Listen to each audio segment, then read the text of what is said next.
The world is full of urban legends, remarkable stories that spread like viruses around the planet, mutating and evolving until no one can remember which ones are true and which ones are urban legends. In this episode called Bad Medicine, you'll see 3 stories featuring our very own brand of macabre medical miracles. First up, Zack Dunlap crashes his ATV and then leaves doctors dumbfounded. Then fitness freak Francis Gaynor goes on a health kick that has very unhealthy results. And finally, Debbie Parkhurst discovers that eating an apple a day doesn't necessarily keep the doctor away. Watch all 3 stories and decide which ones are true and which ones are false. Find out if you guessed right at the end of the show. First, it's a story known as Back for More. In the peaceful farming town of Frederick, Oklahoma, they know it's hard to keep a good man down. It's home to one young man who just didn't know when to quit. Meet Zack Dunlap. Zack is nuts about quad biking. He's tweaked his 4-wheeler to do over 100 miles an hour. Zack's driving partner is his best buddy, Colton Gaines. Me and Zack, I've kind of known him all my life. We drag race each other, we jump, ride wheelies. The rush that it gives you feels good. One day, Daredevil Zack pulled one astonishing stunt that left everyone aghast in wonder. In December 2007, Zack and Colton are about to head home after a day's hard riding. So I was in a hurry to get on back. I guess I was just having a little bit too much fun going wide open. There ain't no telling how fast I was doing. And I saw Colton ahead of me, so I slammed on my brakes. I hear this tire squealing. I cut it as hard as I could, but the tires were already sliding. I see his 4-wheeler spin to the side and lose control. My front tires twisted and they caught traction and it flipped me. And then I did almost a full roll in the air, and then the first thing that hit the ground was the back of the right side of my head. After that, I go blank. I turned around.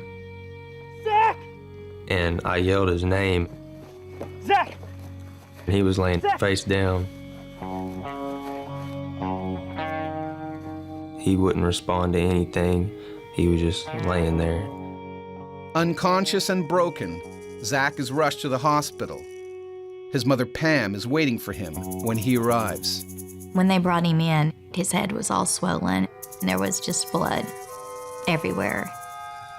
And that's just the most terrifying thing that a parent can see.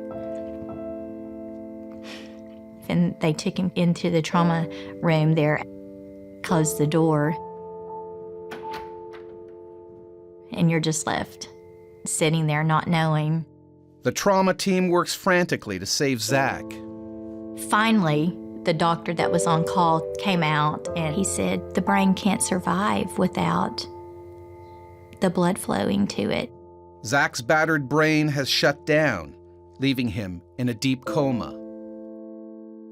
I just thought that this couldn't be true. It's Zack. This could never happen to Zack. He's too strong for this. There's no way.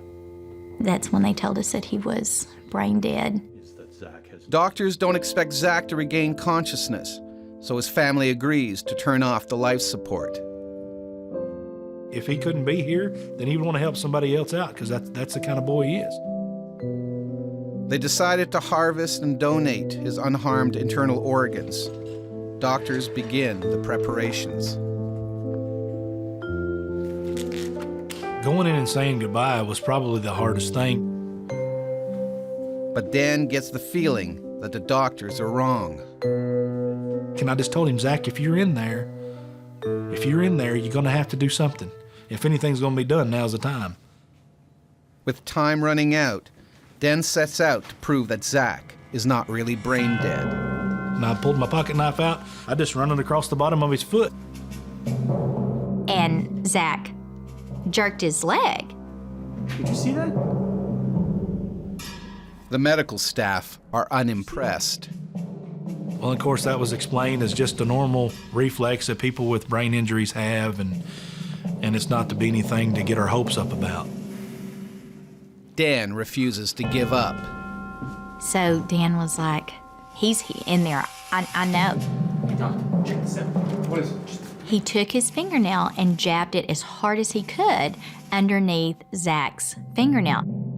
To put it bluntly, I'd inflicted some pain on him, because if you can't respond to pain, then you probably won't respond to anything. And when he did that, Zack jerked his hand clear across his body. This is no mere reflex. That second time, everybody's seen it. Zack's reaction means he's regaining brain activity, so the doctors immediately call off the organ team. We had gone from them telling us that our son was brain dead to now he's moving. The doctor just looked at us and said, I have no explanation.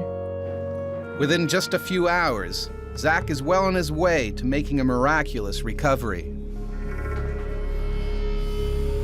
Well, they said I was brain dead for 6.5 hours, so I guess my brain was just taking a break.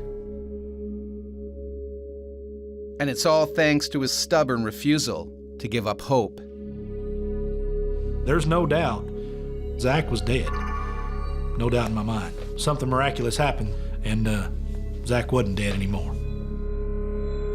So did this story really happen, or was it just medical make-believe? Find out at the end of the show. But before then, take a look at this mini-myth. Mini-myth number 9, woof, woof, woof, woof. In the former USSR, Dr. Vladimir Demikov has a state-sponsored passion. He spends his days transplanting hearts and lungs from one animal to the other. One night in 1954, he goes beyond the call of duty and conducts an experiment straight out of science fiction. Demikov reveals his fantastical creation, a live dog with 2 heads. He has transplanted the head of a live puppy onto the neck of a larger dog. The 2-headed creature survives for 6 days. So, is this a shaggy dog story? Or did Demikov really invent Doggenstein? Is it true or false? It's true. Dr. Demikov's animal antics paved the way for present-day organ transplants in humans. On Urban Legends, we show you 3 mind-blowing stories. You must choose which ones truly took place and which ones are fictional fantasies. So far, you've seen the tale of Zack Dunlap, who was declared brain dead by doctors, but came back to life just before his internal organs were harvested. But is it fact or fiction? We'll let you know at the end of the show. Now it's time for our next story. It's called Losing It. Los Angeles is the capital city of the body beautiful. Detox, facelifts, and personal trainers are a way of life here. But vanity can be fatal, as this LA dweller found out. Meet Heidi Parrish. I came to LA in the late 90s with a dream of being a movie star. But auditions don't pay the bills, and I had to take temporary jobs to make ends meet. Heidi saw how dangerous vanity could be as her last boss went on the mother of all health kicks.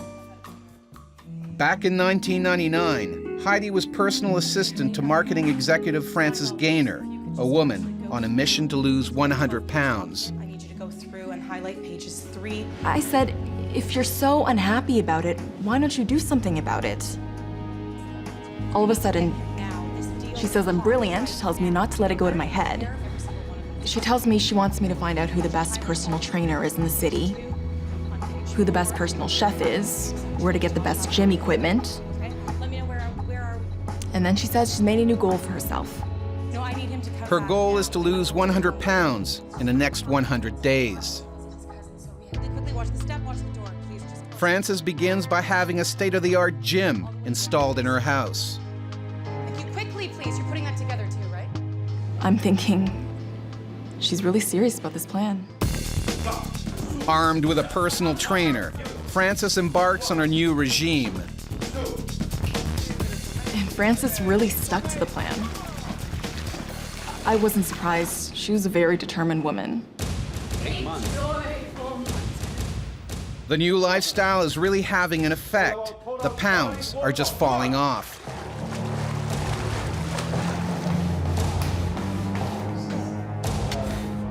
I am amazing. But Frances is obsessed. She wants the weight to come off even faster. I walked in one day and she's having a fight with her personal trainer, Christos. He tells her she needs to slow it down. And she says no. She fires him just like that, tells him to get out. We are done. What's wrong with you? Get out! That's what you want? Stop talking! That's what you want? Get out! And then she tells me I need to make an appointment at the best plastic surgeon in town. Frances wants a tummy tuck to flatten her stomach. When Heidi agrees with Christos that she's going too far, Frances sends her packing too. She fires me and just tells me to get out. Adamant, Frances vows to be under the knife by end of the week, but Heidi's not seen the last of her old boss. 2 weeks later, Heidi gets a strange call as she's going to sleep. Hello? The voice is familiar, but unintelligible. Frances? Concerned about her old boss, Heidi pays Frances a visit the next morning.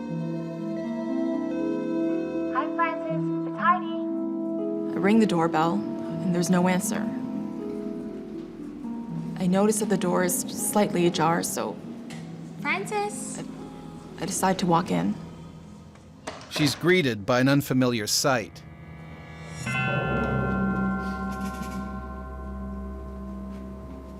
It just didn't look like her house. There was food wrappers, all this junk food. There's pop cans, there's empty buckets.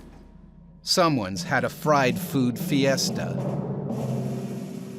I was just trying to think, did she have any nephews I didn't know about? Heidi ventures further inside. I decide to go over to the couch. And there she was.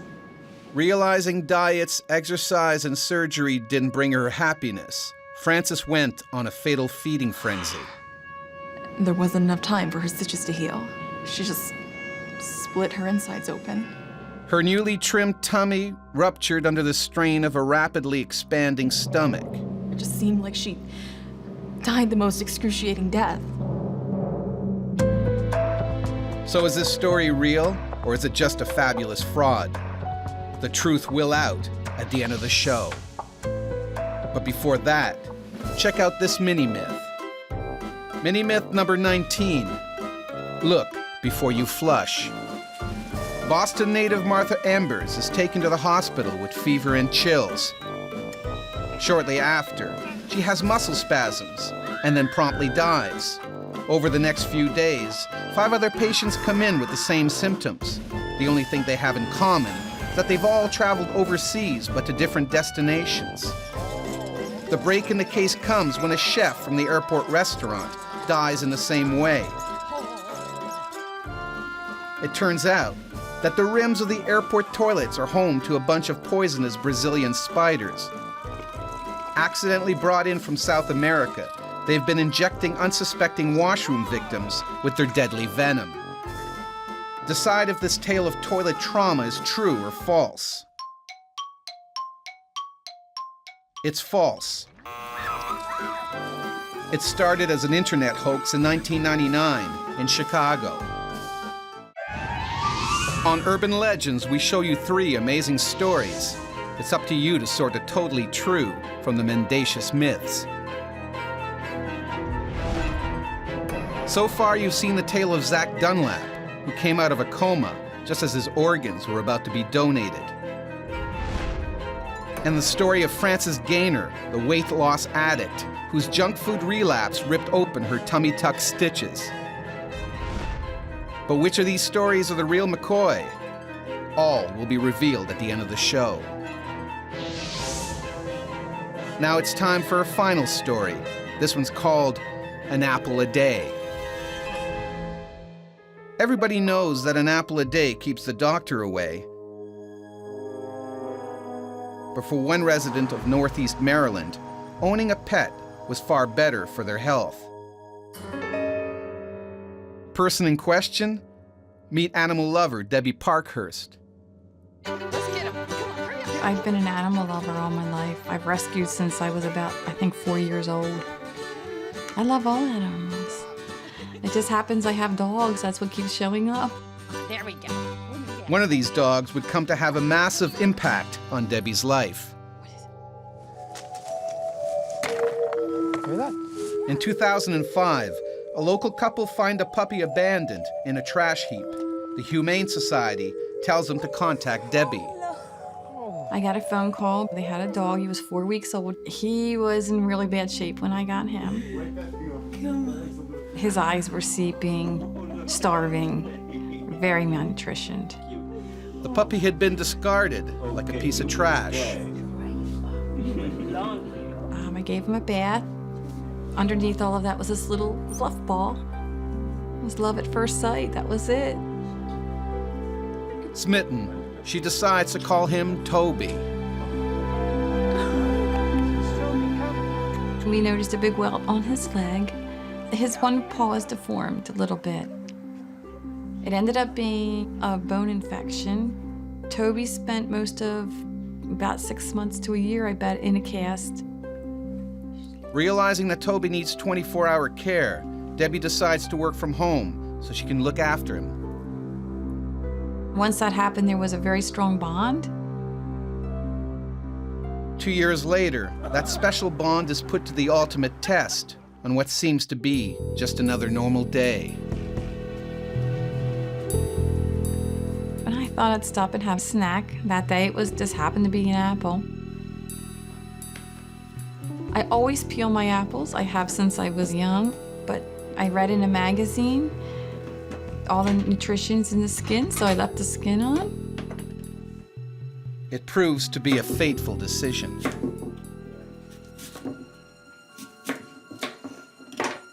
When I first bit the apple, the skin was tough.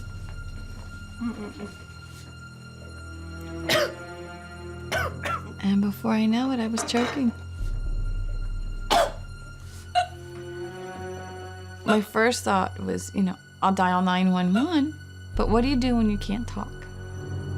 She attempts the Heimlich maneuver, but it doesn't work.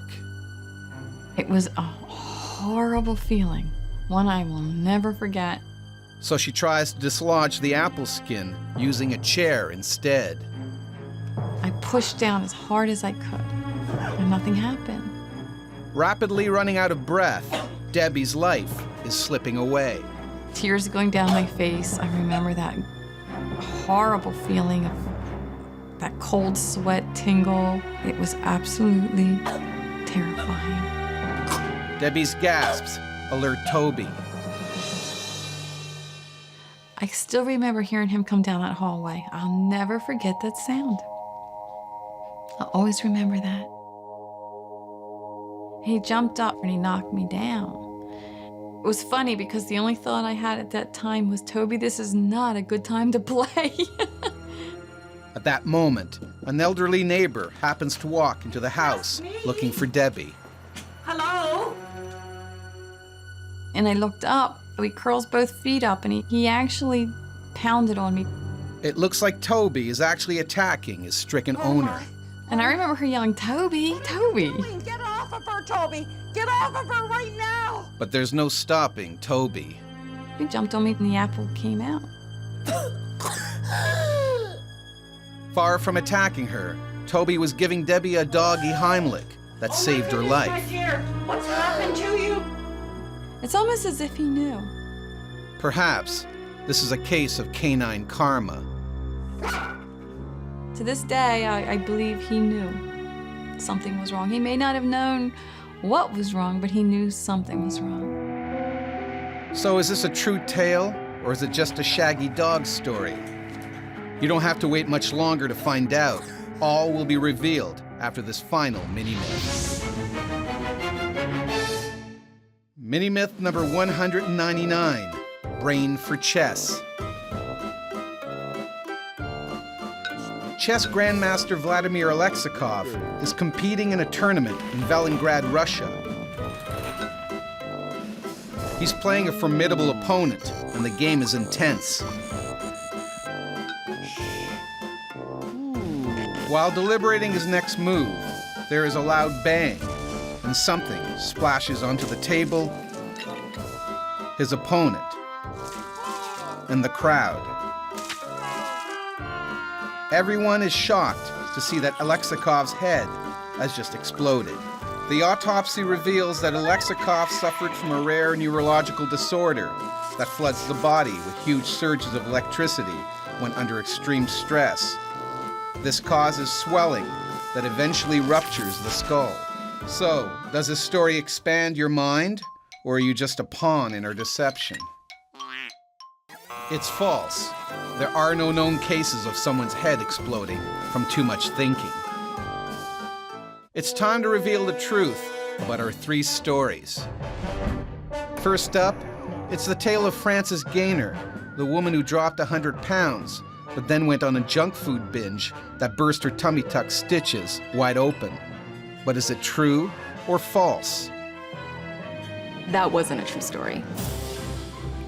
If it was me, I never would have gone back to visit Frances. This urban legend was born out of the 1980s plastic surgery boom as a warning for all those going under the knife. Next, it's the story of Debbie Parkhurst. She was choking on an apple, but was saved by her trusty dog Toby, who gave Debbie the Heimlich maneuver. But did you swallow that story? My name is Debbie Parkhurst. I was saved by my dog Toby, and it is a true story. Debbie even got little paw-shaped bruises where Toby had been pushing on her chest. Which leaves a story of ATV crash victim Zack Dunlap.